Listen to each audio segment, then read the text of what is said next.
เอาละครับเอาละครับขลุ่มแล้วครับโอ้โห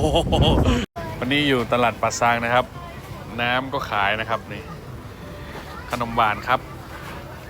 มีรวมมิตรครับวันนี้มีทับทิมกรอบทำสดใหม่วันต่อวันเลยนะครับมีรสช่องใบเตยครับมาแล้วขอบคุณครับ วันนี้เป็นใครเนี่ยครับ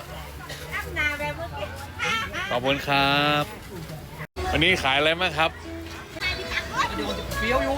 มีข้าวมันไก่ครับกล่องละกี่บาท40 บาทครับ9 ขาหมูครับพร้อมทานนะครับเนี่ยพร้อมทานอ่ะนี่เป็นพะโล้ก็เป็นพะโล้ด้วยนะฮะมีความเป็นพะโล้ด้วยนะครับสั่งยังไงครับสั่งไงครับเบอร์โทรไม่รู้ฮะเบอร์โทรพ่อร้านพ่อครับร้านพ่อ